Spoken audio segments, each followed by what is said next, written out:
afternoon, everyone. It's Sal, Stretford Post. How you're doing? And welcome to another episode of Chatterboxer earlier show, of course, guys, because I've got a number of things to do later on. But, guys, thank you so much for joining me. Those guys who are joining me today, I really appreciate you. You're absolute legends, guys. Before I start, please don't forget to subscribe to the channel. Please don't forget to smash a like on the video if you guys can do that for me. And I really appreciate those legends who've come in at such short notice, of course, guys. Yes, Chatterbox will normalize. We'll get back to the normal time later on. But today I've got to jump on another stream later on. And then I've got a couple of other things to do as well. So I thought I'd jump on today, guys, for you guys this afternoon to give you a Chatterbox and to give you some latest on Manchester United, of course, guys. Now let's get started in regards to more transfer news surrounding Manchester United. You may have heard of a name called Oyhan Sansei. Oyhan Sansei is a Athletic Bilbao attacking midfielder, stroke midfielder that has been continually linked to Manchester United over these last few months. Obviously, Manchester United played Bilbao only a few months ago, as we remember.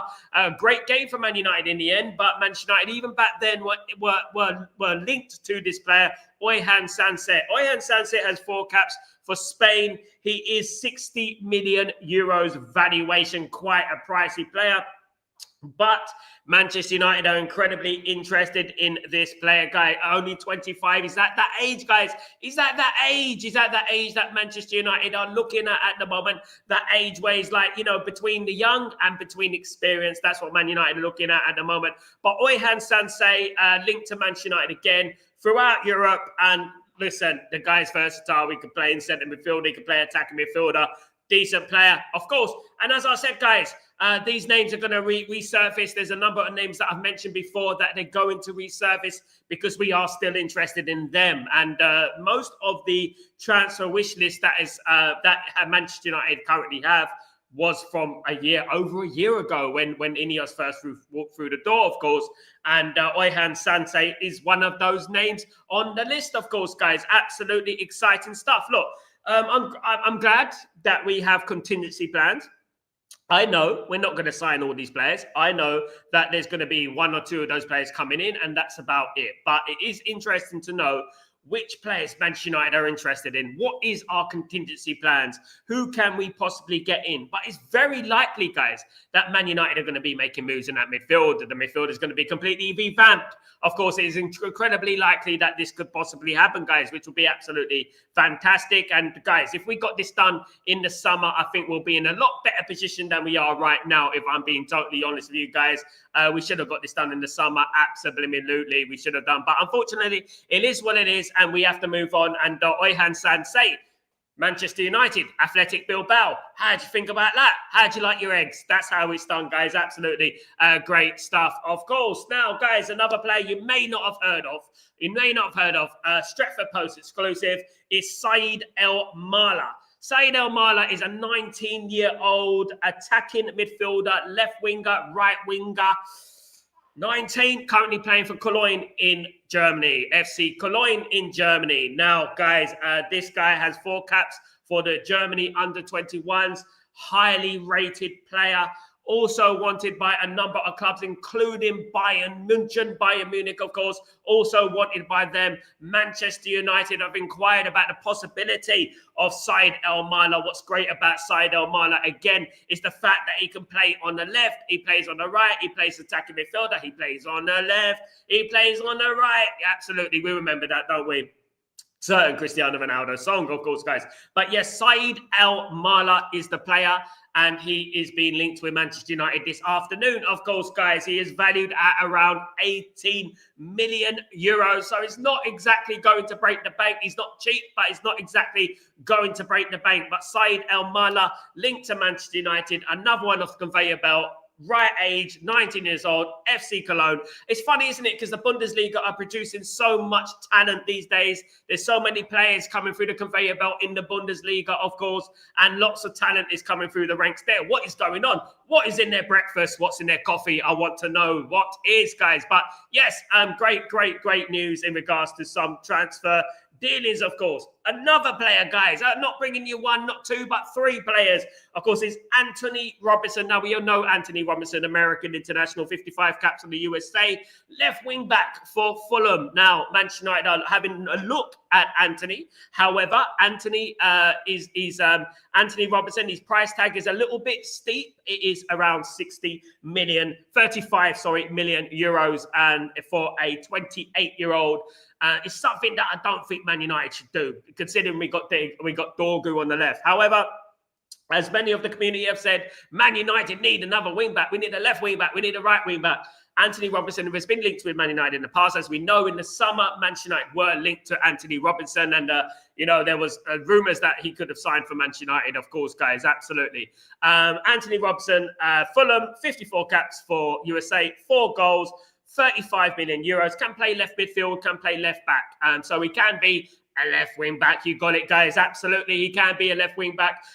Extremely talented individual playing in the Premier League experience as well. We also need a right wing back, in my opinion. I don't think Ahmad is a good right wing back. I'm sorry. I throw it out there. I don't think Ahmad is a good right wing back. I think Man United needs someone who's a little bit more defensively astute. It's not his fault. He can't defend corners because he's short. So we need a right wing back. In fact, we probably need a right wing back more than we need a left wing back. We've got Dorgu, who is only 20 years old. Let's not forget that. We don't throw our young players under the bus, not at Manchester United. If you want to support Man United, you don't throw your young players under the bus, and you don't forget them. He's only 20 years old. Patrice Evra was not even at Monaco at 20 years old, as we know, of course, guys. So, and Beckham was at Preston North End at 20 years old. Guys, a little bit of education, of course. So we don't throw players under the bus just because it's a new shiny toy. We can get a new left back, it's a new shiny toy. Dorgu will work out. I believe Dorgu's going to be a good player. We just have to give him an opportunity, and we have to give him time. Of course we do. Right wing back, however, we've only got Ahmad, who can sort of play that position, but I don't think he plays it well. I think Ahmad is more of an attacking player. I think he'd be great as a substitute attacking number 10.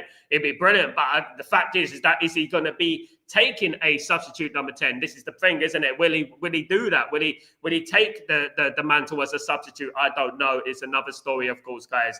But those are 3 players: Oyhan Sansei, Saeed El Mala, and Anthony Robinson, linked to Man United this afternoon.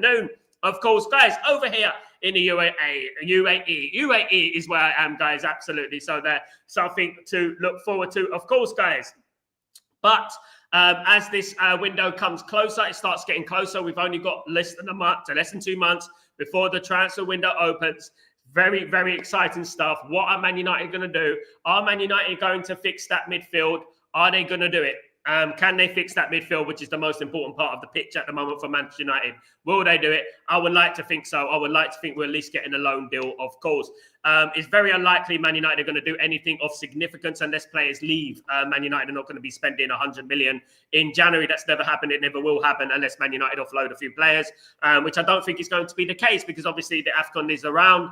AFCON is here. And to be honest with you, with the AFCON here, Man United need as many players as they can possibly muster at the moment, of course. We can't just be sending players out on loan and stuff like that, especially when the AFCON is right here, right now, of course, 21st of December until the 21st of January, of course. A mini World Cup right in the middle of the season. I mean, the stupidity is endless, but there you go. At the end of the day, but it is, and especially at that time of the year when we get an influx of games, Boxing Day and this and that, it's ridiculous. A very selfish timing, to be honest with you. I'll be honest with you. Absolutely, especially from teams that pay their wages. Absolutely. So Alex Ferguson was right. Absolutely. But I would say that, yes, it'd be great if Man United can bring in some players. It'd be great if Man United can sign some backup players. Really be great. And it will help our team going forward, of course. A lot of people are turning their noses up at the likes of Conor Gallagher and all that, but that's just them. I think it will be a good signing as a stopgap in regards to on loan. It will be a good signing for me, in my humblest of opinions, guys. It really would. And I wouldn't mind a loan deal, whether it's Ruben Neves, whether it's Conor Gallagher, whoever it is. I wouldn't mind that at the end of the day, in my opinion. I wouldn't mind that. But yeah, look, you know what? one thing that is great is that there is news circulating around Man United, and it is good news, isn't it? It is good news, the news circulating around Man United, and we can only be enthusiastic. We can only be excited. We can only be hopeful for what happens in January, of course, because we want Ruben Amorim to have the best opportunity as possible to move this team forward, I think. And at the moment, as I said, during the summer, we only had a 4 out of 10 window, which I don't think is good enough. Of course, it's not.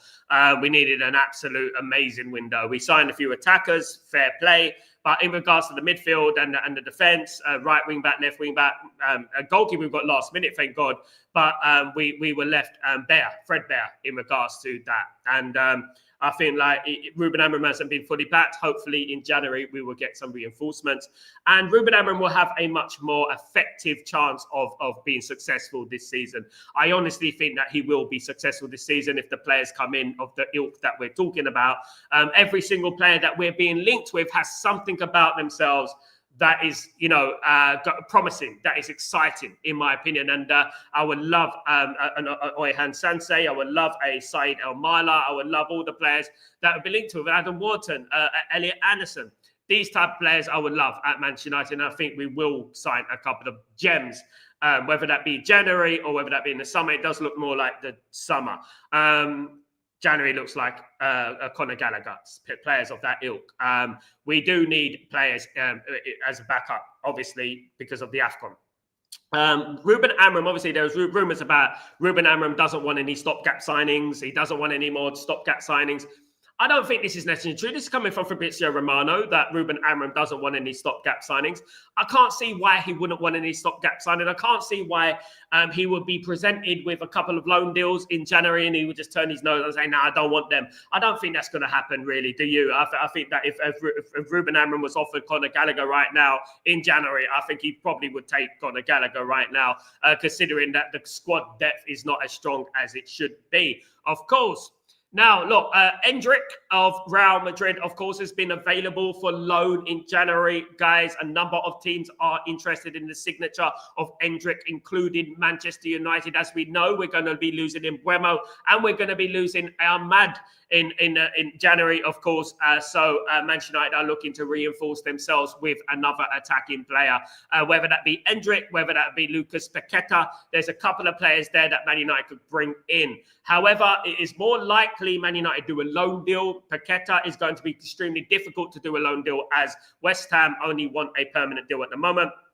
And Paqueta is valued at around 35 million, which I don't think Man United will be spending on Lucas Paqueta. It will be more of the ilk of a loan with an obligation to buy. It'd be more something on that nature, if we're being honest, guys. Absolutely. But you never know in football, of course. Endrick is also available on loan. I will be ecstatic if we got Endrick on loan. I think it would be an absolute game changer for Man United on loan. It would be having him in there alongside Mbeumo and Cunha.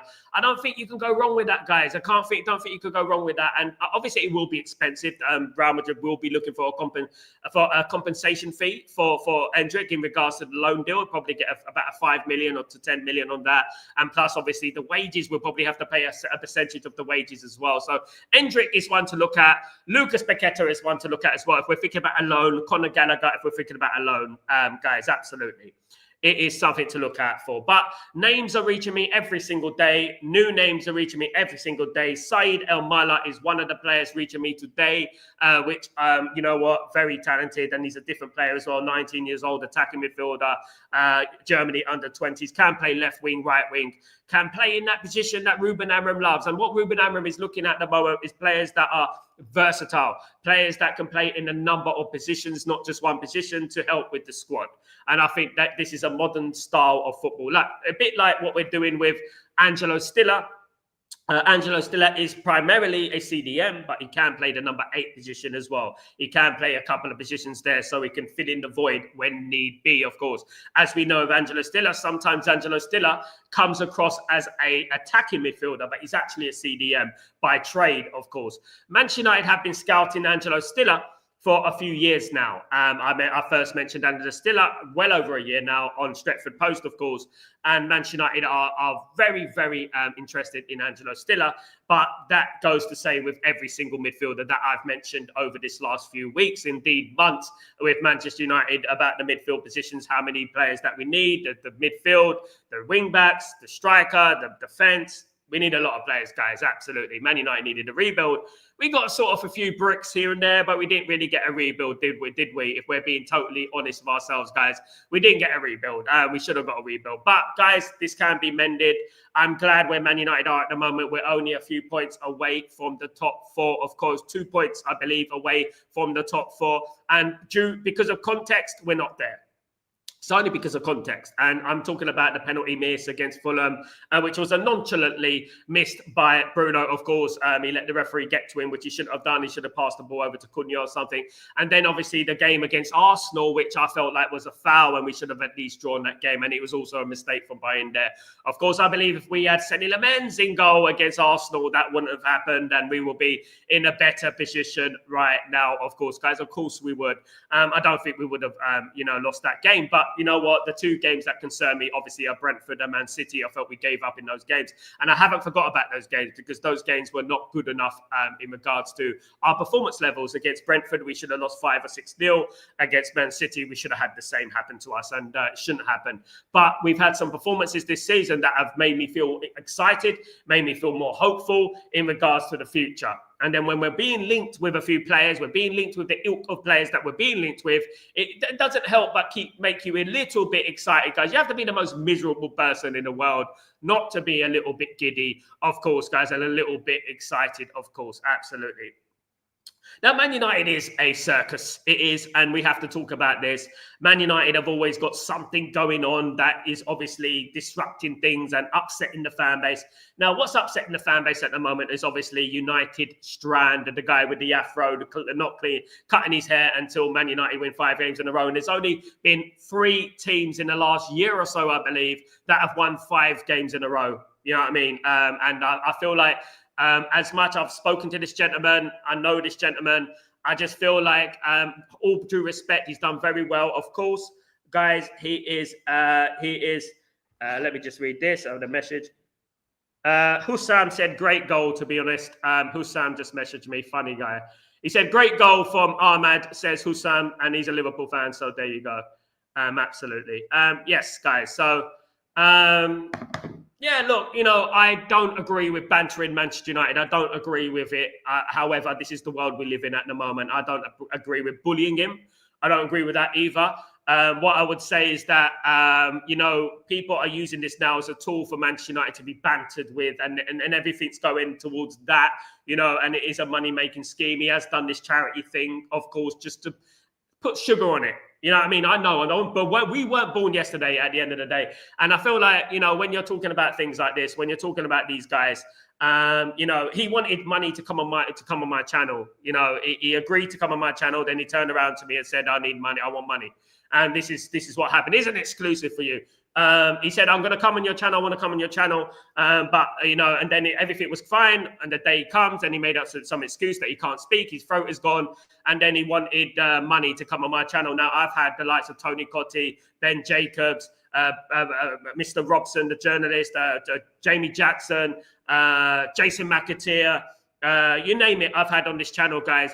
And none of them have said, I want some money, because they recognize that Stretford Post is a professional content creation page, of course. And it's a page that is open to everyone, and it is a page that is growing rapidly and is respected. Now, people don't know me. I come from the music industry. I've worked with legends in my life, guys, absolute legends in my life. And to be honest with you, I would say that, none of those legends, you can even talk to in regards to these people that are charging money to come on channels and things like that. And they are making money. And then they're probably, because they've got an agent at the moment, they're probably saying that now, making a story up about, you're doing it for charity and all that. Of course, they're going to do that. But majority of the money is going to him.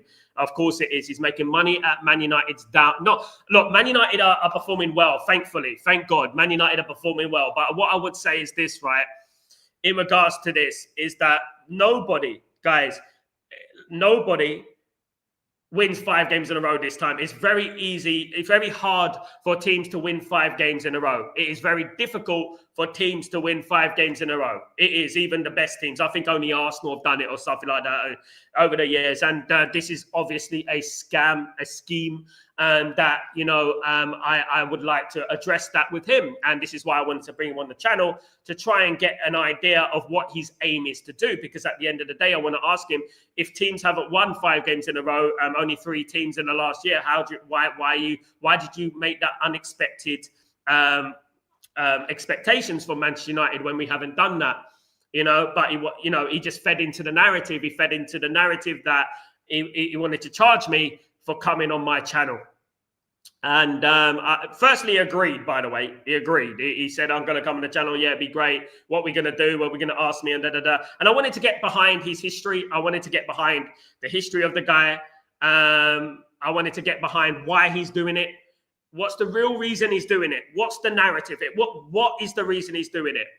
And, what is your response to those people who say you're not a Manchester United fan, you're just in it for clout, money and stuff like that? What is your plan here?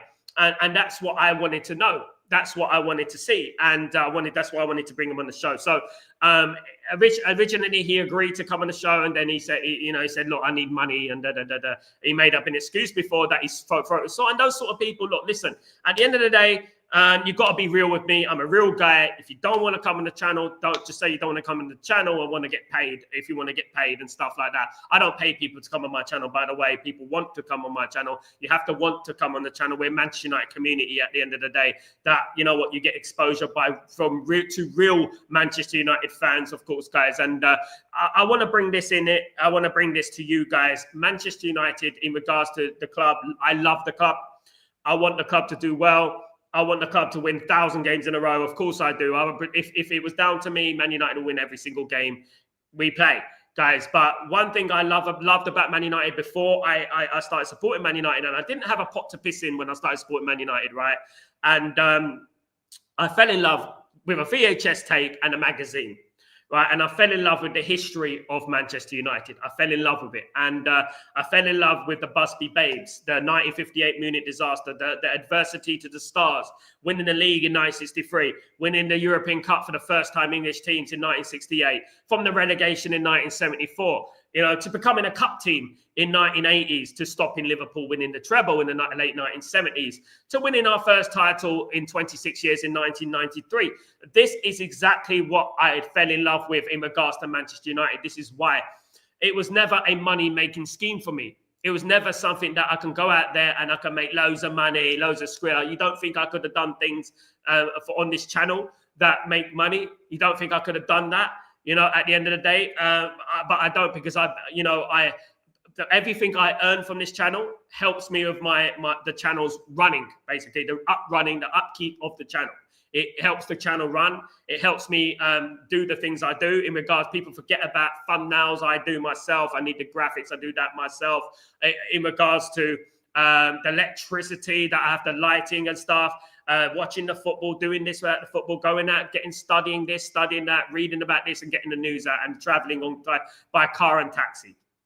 And that is what I've been doing, guys, absolutely. But over the last 40 years that I've been supporting this football club, it was never about the profit. It was all about the love for the football club, the love for the people involved in this football club. And I think that, all fair play to the lad, I just feel like it's a mockery. It's nothing to do. Like, if we put money to one side, and let's put Manchester United to the forefront of your mind. Put Manchester United to the forefront of your mind and understand that Manchester United is a legendary club with giants of football, that people will sacrifice themselves for the football club. And when you do things like that, understand that it is a mockery. It is a mockery, and you have to take that very seriously when you're openly mocking the club. The lad might not have any intention to do that, but that is how it looks. And when it looks that way, and it obviously is that, it is a mockery to everyone who understands Man United, then you know what, you have to stop it and pack it up, in my opinion. And that's what I would say. Lawrence, what's going on? Made a name for himself, and now we're obsessed with it. Why not just free? We were so bad last season. Why not just free? itself, and now we're obsessed with it. Why not just 3? I mean, look, because it's a money-making scheme, Lawrence. It's a money-making scheme. He knows that Man United can't win 5 in a row. It would be unlikely for Man United to win 5 in a row. Even at this point now, we're going to have to beat Tottenham. We're going to have to beat Crystal Palace away. And you know as well as I do, Lawrence, that there's only been 3 teams that have done that. So what does that mean? I think that it's all obsessed because this is what we're talking about. This is why it feeds into the toxicity narrative. So it feeds into something that is a mockery to Manchester United Football Club. It's a mockery to Sir Matt Busby. It's a mockery to this because you are clowning the fact that we're not very good, right? We're not as good as we used to be. Saying that, no. So what I'm going to do, I'm going to make a joke about it. Do you know what I mean? I'm going to make a joke about it. It's a bit like someone who can't walk and you're making fun of the person who can't walk. You know what I mean? At the end of the day, you know what I'm saying? And this is what I bring forward to the fore. So when I reached out to this lad, when I reached out to him and I said, listen, you know what? You want to come on the channel? He said, yes, I would love to come on the channel. Like what you're doing, blah, blah, blah. Time comes for him to come on the channel. I got a sore throat. I can't speak. My voice is going. I said, fair play. We'll arrange another day. No problem. We'll talk another day. And the reason I wanted to bring on the channel, as I said, I wanted to get to the background of it. I wanted to get to the know-how of why. Is he a Man United fan? How long he's been a Man United fan? And shirts don't mean nothing, guys. Listen, I know my cousin who don't watch football, he's got shirts. But the thing is what I wanted to, that's what I wanted to find out. So when the day came, we rearranged it. When the day came, he goes, oh, I feel like I need to get paid. I need to get paid. For my time. That is what we're talking about here, guys. You see, knowledge is power. You see this and when you say that, oh no, he's doing it for charity. I mean, of course he's doing a little bit for charity. He has to do that to sugarcoat it. It's not liked, is it? At the end of the day, and I would say that at the end of the day, that is what the problem is with the fan base in general. And you know, Man United are not here for a tool for you to clown it, right? Whether we're good or bad, we're not here to clown the football club. We're not here to clown Duncan Edwards, right? We're not here to clown Sir Alex Ferguson. We're not here to clown Sir Matt Busby. We're not here to clown Sir Bobby Charlton, Dennis Law, George Best. We're not here to clown those legends.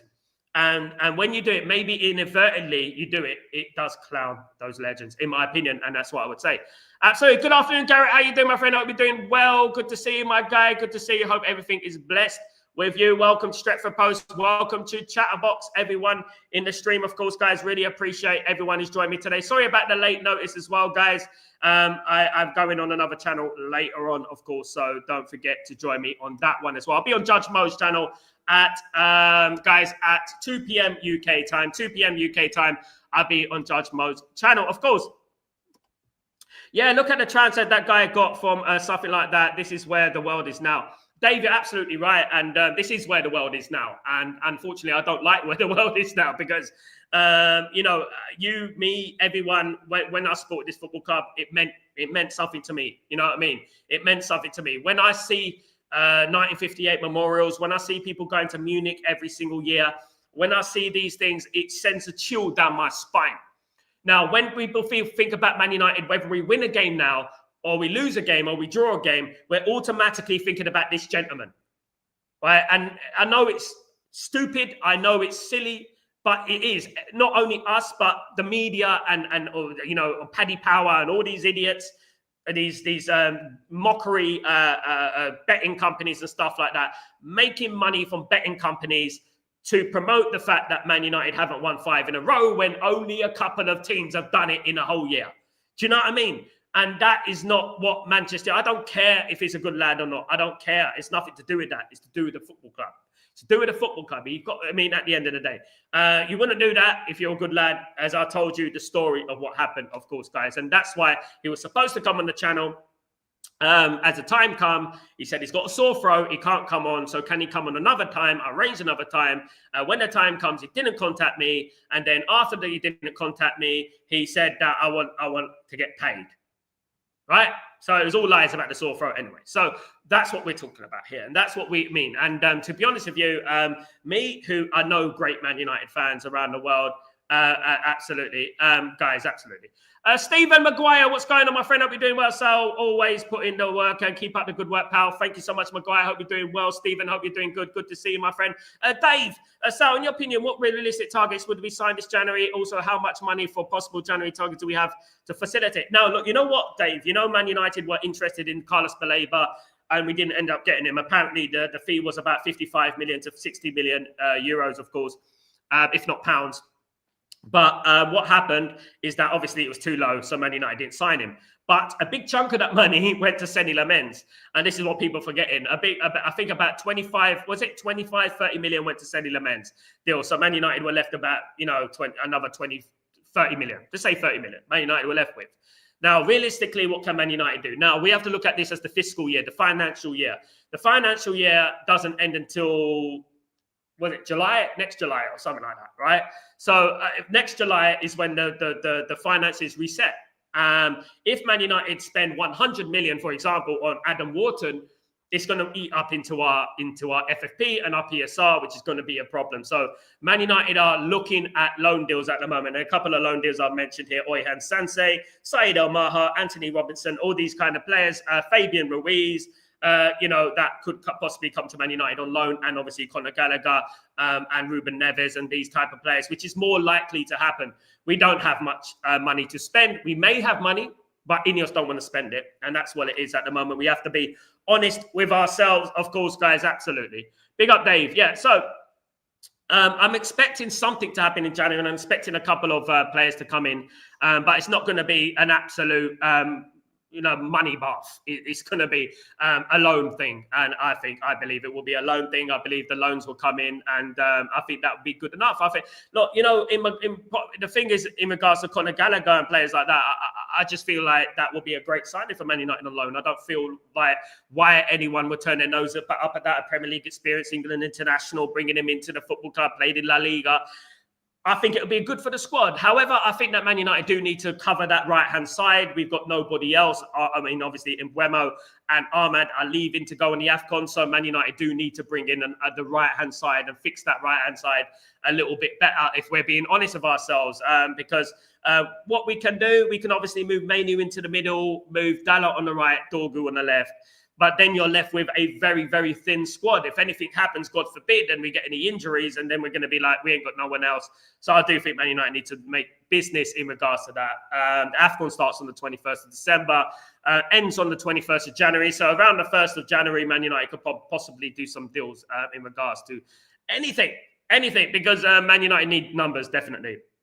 But this is exactly what we've been saying about young players, how young players should be given opportunities, how we should give a couple of those young players little cameos from the bench, just to get them used to first team football, just to get them used to playing in an adult environment in the Premier League, And so when the time comes, when adversity strikes, we're ready. We got players ready-made to just come straight into the team. Do you know what I mean? At the end of the day, and look, I think we have some great young players at the football club. Mantato, not least. Musa, another one. Fletcher brothers, and those as well. We dream of as well. Of course, another great player, Scanlon and Shea Lacey. We got all these great players that are coming through the ranks, and I just hope that they are given an opportunity. That's one thing I would say. Even if it's 15 minutes here, 20 minutes. Obviously, this is the problem about being knocked out of the League Cup so early, of course. But thank you, Nana. Thank you, Onana. Obviously, getting knocked out sinisterly against Grimsby, I would say. I think Onana let in a couple of those penalties. If I'm not being wrong, guys, I'm not throwing anything out there, but I do think he purposely let in some of those penalties. I'm calling it out now. I think he let in some of those penalties. Lawrence, I'm frustrated because we have Ugarte, Manu as replacements, pivot, but we need wide players to make the wing-back positions work. When the system works, the system is going to be dominating. We're going to be dominating. However, because of Ineos and because of the Glazers, they did not sign the players that we required. They haven't bought Ruben Amorim wing backs, which is obviously big part of his system. And when it works well. It's better than doing a 4-3-3 and expecting 0 as well, because that's what we've been doing. We've been playing 4-3-3s, 4-4-2s, 4-5-1s, 4-2-3-1s. You name it, we've been playing them and they haven't been successful. So let's try something else. And if it works, it's going to work.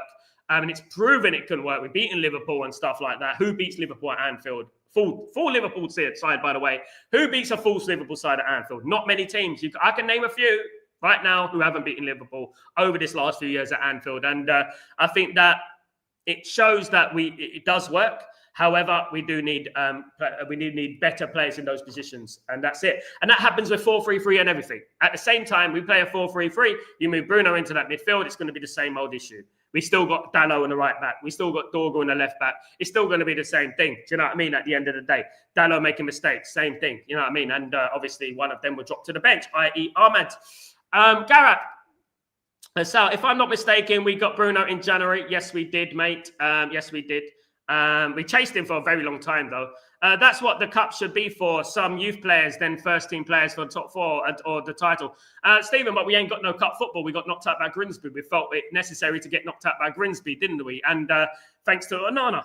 You know what I mean? And Onana did absolutely give away that game, I felt that he already knew he was leaving, and I felt that he gave away that game, if I'm being honest. I don't want to be throwing too many accusations out there, but I do believe that is what happened, of course. Dave, for now, I don't see United bringing in an academy players in the game, since we are mostly chasing games, which isn't good, since we always have been a team of promoting academy players in the first team. It's a very catch-22 double-edged sword, isn't it, Dave? You know, you could bring young players in there. My only argument would be that these young players will get their opportunity when they get their opportunity. At the moment, it's about getting results, isn't it? But what I would say is that when Man United are 2-0 up, 3-0 up, you know, in a game, that's a prime opportunity to do it. And when we are, then we can bring them into the correct environment, not in a very toxic, difficult environment, which can destroy their careers at the same time. We have to remember that. People forget about, obviously, Man United, the class of 92, let's not forget they came through with the likes of Peter Schmeichel, Roy Keane, you know, Steve Bruce, Andy Cole, Ryan Giggs, Mark Hughes. Mark Hughes weren't there, but he ended up going anyway. But, you know, Eric Cantona.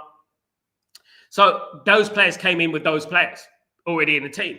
At the moment, you're looking left, you're looking right, you're looking forward, and you're not really seeing anything that, you know, you would say that, that guy is going to take us to the promised land. That guy he's the guy, he's an inspiration and stuff like that. We got nonchalance. We got players who throw their arms about and stuff like that sometimes. You know what I mean? At the end of the day. So it's going to take time to fix. As I said, culturally and contextually, it needs to change, and we will get there. We will get there, and some of those young players will get their opportunity. I am pretty sure. One thing's for certain: Ruben Amorim does bring in youth players. He's done it at Sporting Lisbon. He's done it at Braga. He will do it when need be, and and we will see more coming through the ranks, of course. And I'm excited about it when he does. Don't think Amorim trusts. And this is what we're talking about, Garrett.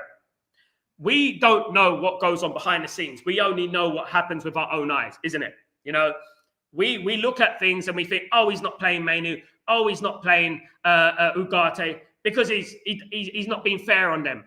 But he sees them in training every single week. So I trust the manager, and that's what it is. I trust the manager. And we know that Ugarte, when he came on, he's not really great. He's all right.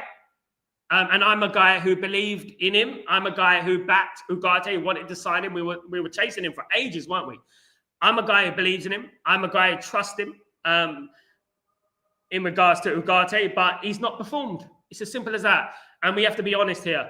And with Manu, before that Lyon game last season, he had one good game against Lyon. Right? And every other time he was playing, it was like, yeah. You know what I mean? Let's be honest. We have to be brutally honest. The problem is that, for example, Manu, there was a lot of hype about him very soon, right? Maybe too soon. And it was warranted. But the problem is that some players, they let it get to their head. Agents get involved. I want a new contract. I want 100 grand a week. I want 150 grand a week, without actually achieving anything. You know what I mean? I know you got in the England team. I know this and that and whatnot, but you have to achieve things. You know what I mean? At the end of the day. Man United are not far away. Let me just tell you that anyway. Off the cuff, Man United are not far away. Man United are not as far away as some people will make you believe.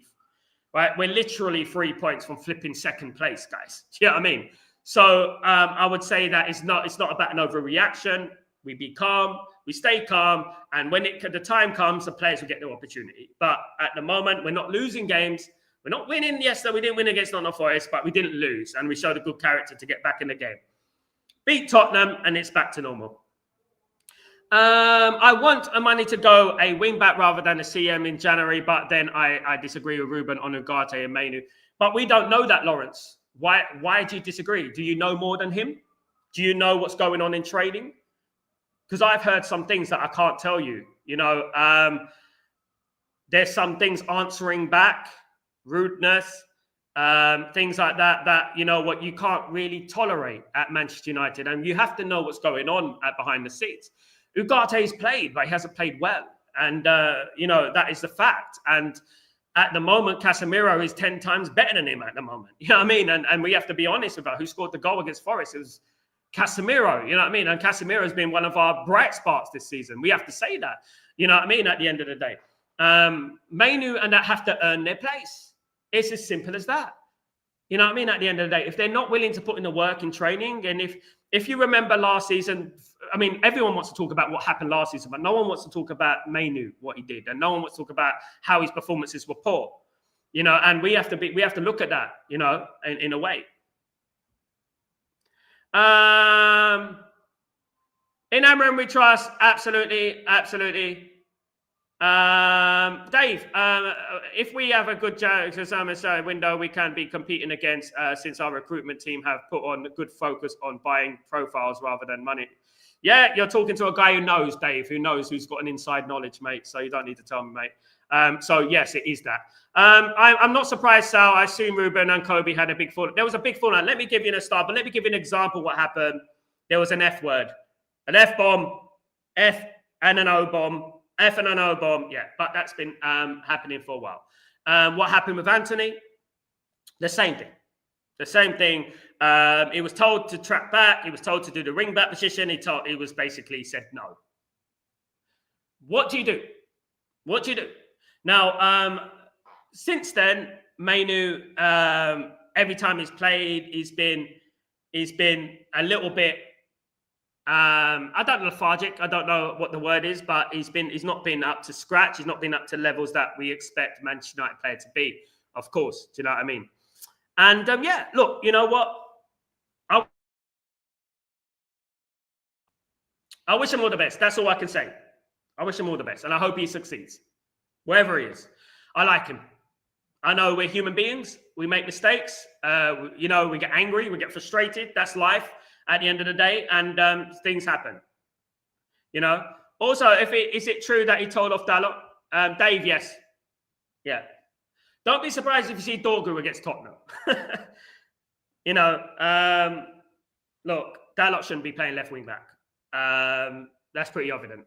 We know that even when Man United are winning games, I weren't looking at it and thinking, "Wow, look at Dalot." I was looking at it and thinking Dalot had a poor game again, even though the team did well to win the game. I felt Dalot was the poorest on the pitch. And it's true. Every single manager, Alex Ferguson included, has their favourites. Every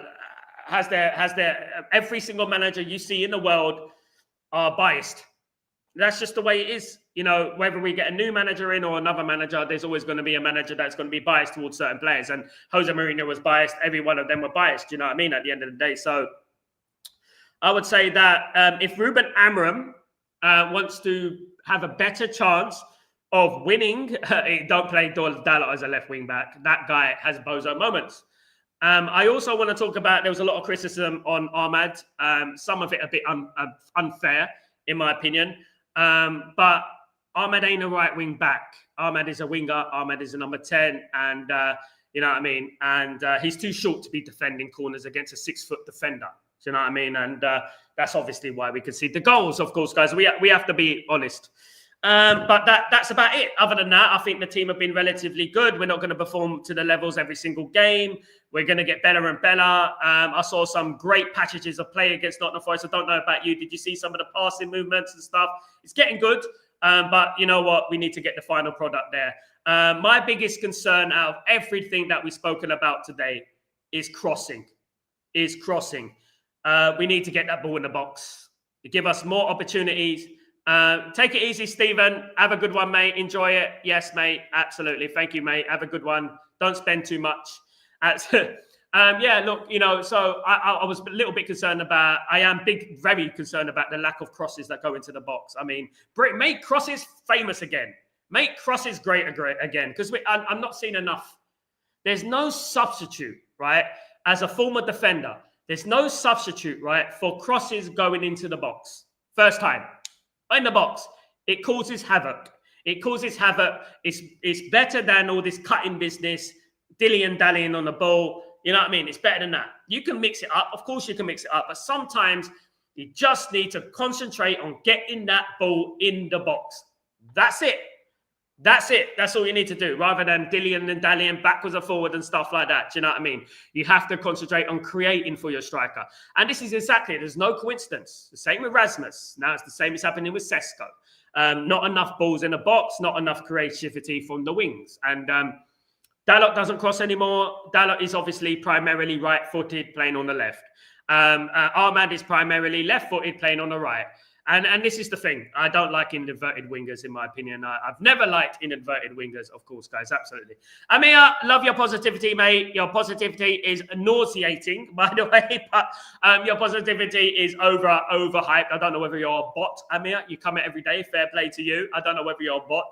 But in Amram we trust, sir. Amram this, Amram that. I get you, brother. I get you. I get you. I love the positivity. I want to know what you're taking in the morning. What substance or cereal are you taking in the morning, guys? I want to know. I want to know. What's going on, Amir? What are you taking, mate? Absolutely.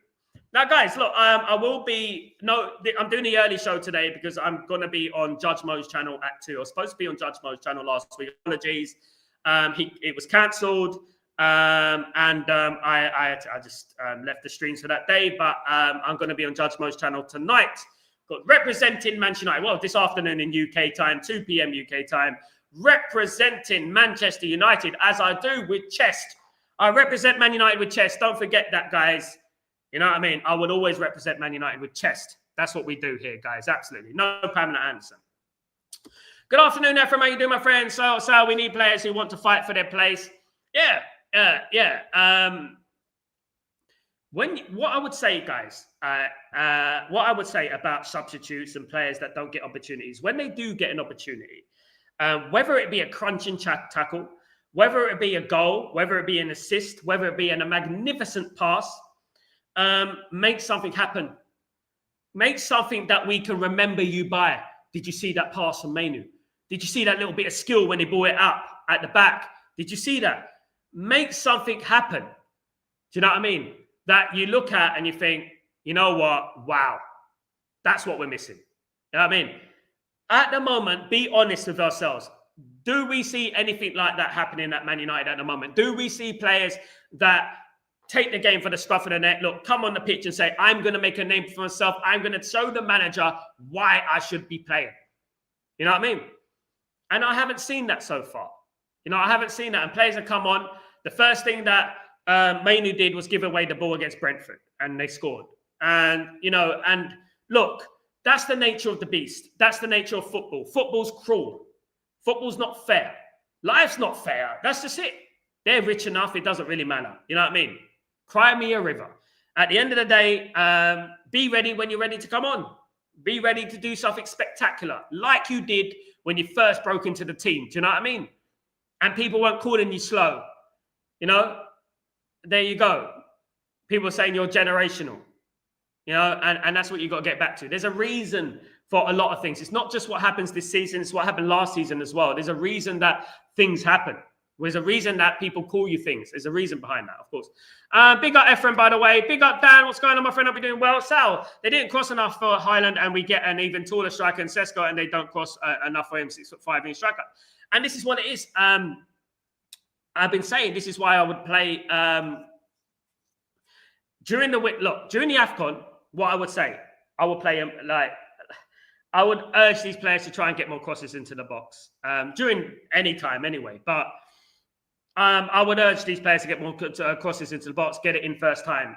They don't do that. They give the opposition too much time to readjust themselves, to prepare for themselves and stuff like that. Do you know what I mean? What I would say is that football is a simple game. I said it earlier. There's 3 types of football, right?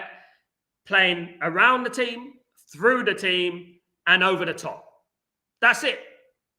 And you should be trained and drilled into playing all three of those styles of play: around, through, and over the top. And you adjust based on the team, whether they're attacking you, whether they're sitting back on a low block, etc. You adjust for that. Now, part of this playing around, you have to get the crosses in. Get the crosses in. Crossing is one of the biggest skills in football. It's more skillful than cutting in and shooting. Beckham used to cross that ball on a sixpence, straight on the head to wherever it was, whether it's Mark Hughes, whether it's Dwight York, whether it's Dion Dublin, whether it's Ruud van Nistelrooy. Beckham used to get that ball in the box, and it was always, more times than not, absolutely bang on the money. Bang on the money. Do you know what I mean? And there's no substitute for that. I will be drilling this into the team. I will be drilling it morning in, morning out, cross, cross, cross, cross. That's what I'll be doing. Do you know what I mean? At the end of the day.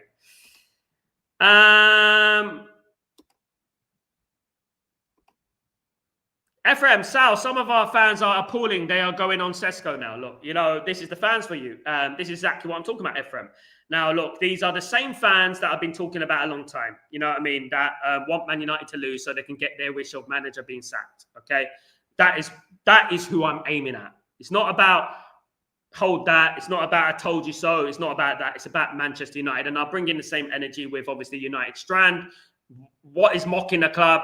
What is bringing the club into disrepute, so to speak? You know what I mean? And I would say that about the people who just want to attack I mean, they're not looking at his all-round play. This is a stat merchants, chuff monsters, stat merchants.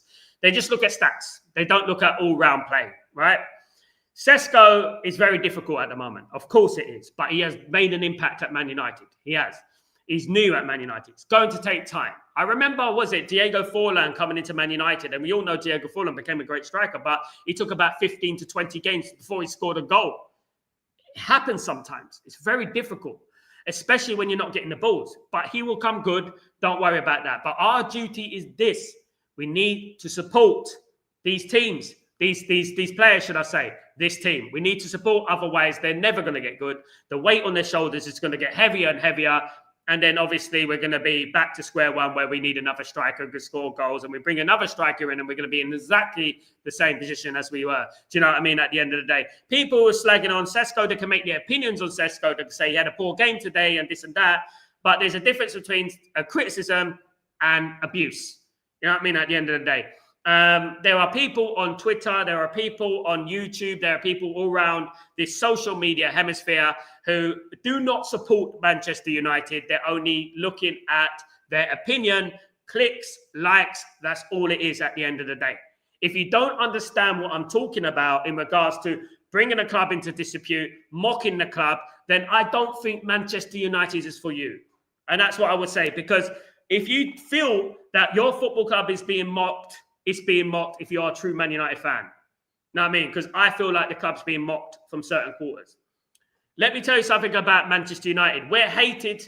The people hate us. The media hate us. So when you feed into banter, the media are going to jump on that like a bully. And they're going to go against Man United. Of course they are. That is what they want. They want United Strands. They want these kind of fans that are not awoke to what is going on at Man United. They're not intelligent, that don't know the history of Man United, don't know nothing about Man United, but are there to make a quick buck. You know what I mean? This is the same with the people that, you know what, criticize Sesko. He's not good enough. He's a bum. He's a this, he's a that. You know what I mean? As far as I'm aware, your Keres isn't absolutely smashing it at Arsenal at the moment. As far as I'm aware, he's not. But am I going to criticize your Keres for this? No, I'm not. Because I understand football. And football doesn't deal with absolutes. You know what I mean? And that is what I would say about that. Ephraim, Sal, Tottenham are not that good. We can win. We can. I hope we do. They obviously raised their game, of course. Dan, maybe it's a lack of midfield presence and losing the ball in the fear of the counter-attack. No, it's, there's a lot of problems at Man United at the moment in regards to all-round play, midfield and wing-backs. Sal, why they do not cross the ball if it's ability or ego thing? It's a stat merchant thing, isn't it? We live in the stat world where people want to score goals. They want to have their name in lights, and that's what it is at the end of the day, where there are people who, ex-players who feel joy at creating a goal for one of their teammates. You know what I mean? That's the way it is. Dan, the haters try to devalue our players to maybe get them on the cheap later. I don't know, mate, but one thing is for certain, there's a lot of people, like, you know, there's lots of people online who got these pictures of Pogba, or this picture of another player, a picture of Martial, a picture of Rashford on their Abbeys, on their Twitter pages, and they're the worst ones because they're faceless cowards. And they just talk about hating on Amorim or hating on this player or hating on that and this and that, but not mentioning things that matter like I do. I come on Stretford Post, I sacrifice myself, my contacts and that to mention these clowns. You know what I mean? And I mention them. I'm not scared of being blackballed from there or, you know, falling out with that person. I do it based on what is good for Manchester United at the end of the day. I do it based on Manchester United Football Club. You know what I mean? And that's what I do it for. I don't do it based on my ego and things. You know what I mean? Hey, big up Darkers. What's going on, my guy? Hope you're doing well, legend. Hope you're good. Morning, man. Big man. How's sunny Abu Dhabi? It's all right. It's all right. It's okay. Hot. It was hot at the weekend. Very hot. Thanks for asking. Yes, sunny every single day. Hasn't rained for 2 years, Darkers. You know what I mean? I wouldn't mind a bit of rain because when it rains here, it actually rains here. It actually rains mad here. It really does. And it does really drop. Man, my goodness me. So everything gets cancelled, you know. But it hasn't rained for 2 years, so maybe it will. Maybe it might be a coincidence that we're talking about it. It might rain this weekend. You never know.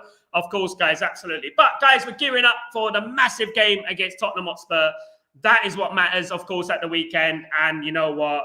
This is the game that I've been looking at for a while. Even beyond the Liverpool game, I've been looking at this Tottenham game because we know what happened last season. We need to get one back on them. We don't lose to Tottenham once, let alone 4 times. It's Tottenham, guys.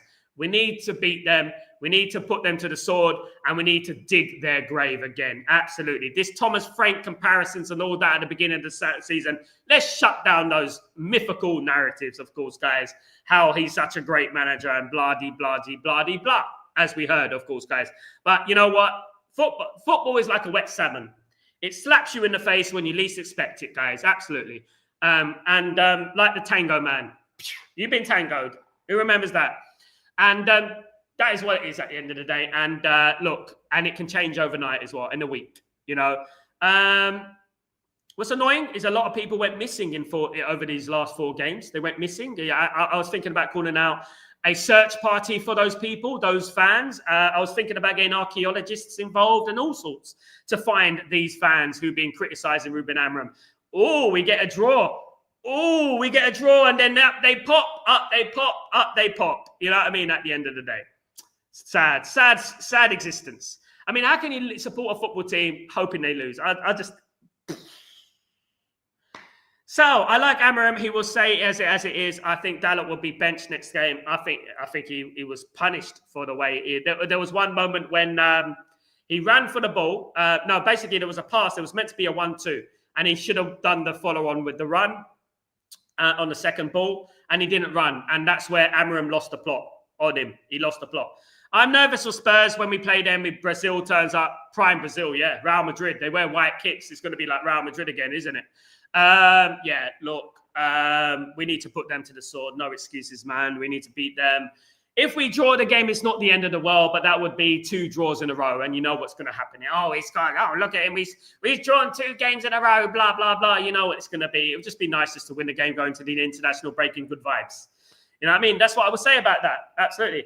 Have a great day. Guys, Ephraim, everyone, guys, I will be back for 2 p.m. UK time for Judge Mo's show. I will be on there representing Man United. Don't forget to join me on Judge Mo's show. We'll put the link up on YouTube.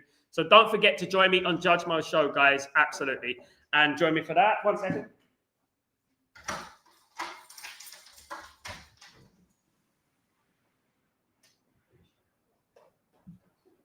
Thanks, guys. Have a great day, great evening, great night. I'm Sal Warner. This is Chatterbox, and I'll see you. I'll see you guys for Judge Mo's show at 2 p.m. UK time, guys. So don't forget that 6 p.m. Middle Eastern time. 3 p.m. Central European time, guys. Have a great day, great night, great evening. I'm Sal Warner. This is Stretford Post, and I'll see you soon. Peace.